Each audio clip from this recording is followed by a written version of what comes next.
Assalamualaikum warahmatullahi wabarakatuh. Ketemu lagi dengan saya, Firdaus, di Daus Channel. Hari ini kita akan berbicara tentang Persiraja Banda Aceh di Piala Menpora 2021. Kita berbicara tentang bagaimana peluang Persiraja Banda Aceh pada Piala Menpora pada tahun 2021 kali ini.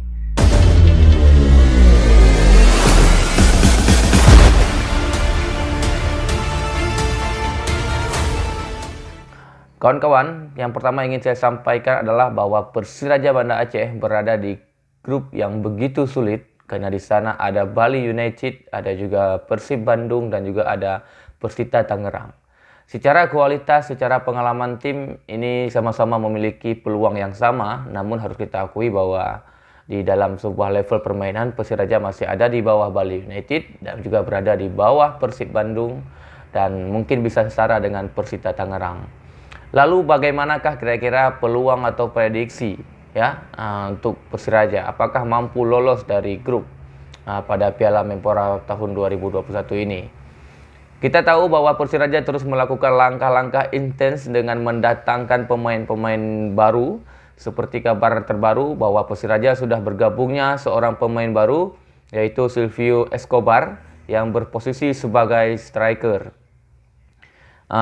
Kedatangan Silvio Escobar ini diharapkan oleh Coach Henry Susilo untuk bisa menambah daya dobrak lini depan dari Persiraja Banda Aceh.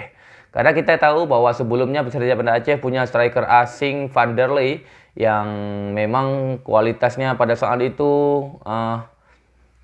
kurang bagus, kurang baik dan kurang cocok dengan tim Persiraja Banda Aceh. Walaupun di dalam sebagai peran pemain ujung tombak dia melakukan tugasnya dengan baik, yaitu untuk lebih kepada mencoba untuk menarik barisan pertahanan lawan. Nah, kemudian nanti ada pemain Persiraja lain yang bisa berkreasi di lini sayap seperti ada Devri Rizky, ada Hamdi.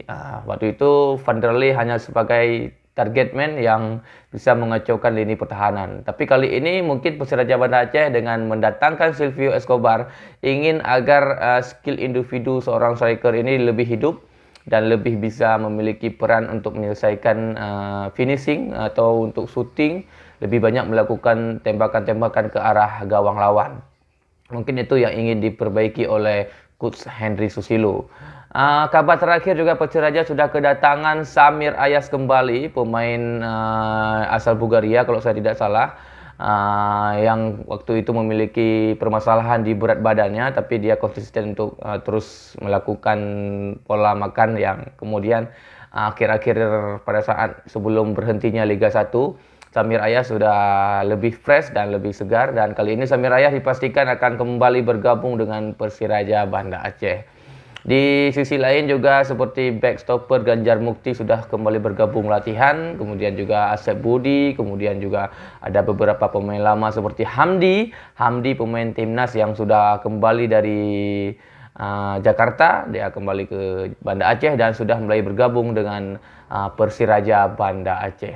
Lalu bagaimanakah peluang kira-kira apakah Persiraja Banda Aceh bisa lolos dari grup? Ya, pertama saya ingin sampaikan bahwa dalam sepak bola itu tidak ada yang tidak mungkin, dan kita tahu bahwa sebelum berakhirnya Liga 1 kemarin bahwa Persiraja memang sering melakukan kejutan-kejutan dengan mengalahkan tim-tim tuan rumah bahkan. Jadi Persiraja ini memiliki semangat juang yang luar biasa dan bukan tidak mungkin nanti bisa menahan imbang Persib Bandung, kemudian bisa menang tipis lawan Bali United dan kemudian menang tipis atas Persita Tangerang. Bukan tidak mungkin, saya tetap optimis bahwa Persiraja bisa lolos dari grup itu nanti. Walaupun menurut saya akan terjadi persaingan yang begitu sengit hingga akhir laga menentukan nanti di sana. Prediksi-prediksinya saya meyakini bahwa akan terjadi skor-skor tipis, bahwa mungkin Persiraja akan bisa mengalahkan Persita Tangerang dengan skor tipis, dan bahkan Persiraja bisa mengalahkan Persib Bandung dengan skor tipis, dan mungkin nanti akan ada hasil imbang ya, kalau bukan melawan Bali United atau lawan Persib Bandung. Jadi saya optimis dengan kedatangan beberapa pemain baru ini, bahwa Persiraja akan memiliki daya dobrak, daya serang yang lebih baik lagi. Dan di gelandang kita tahu bahwa ada Ferry Komur yang siap bekerja keras di sana. juga ada beberapa pemain lama di sana nanti yang bisa berkolaborasi kembali dengan Samir Ayas. Dan mudah-mudahan, ini harapan saya, bahwa Persiraja bisa mendatangkan seorang gelandang baru atau juga stopper baru, 2 orang lagi minimal, untuk gelandang yang lebih passingnya lebih oke, kemudian untuk menguasai area tengah Persiraja ini lebih menguasai dia. Mudah-mudahan Persiraja bisa dapatkan seorang gelandang yang kreatif, agar lini tengah Persiraja ini lebih hidup, dan kemudian 1 orang stopper lagi, kalau bisa stopper dari asing ya, dari luar negeri, apakah itu kembalinya Adam Mitter nanti atau apa. Dan saya yakin kalau bisa mendatangkan gelandang dan stopper 2 orang lagi, maka Persiraja tidak mustahil bagi Persiraja untuk lolos. Saya pikir itu dulu analisis dan review saya pada hari ini.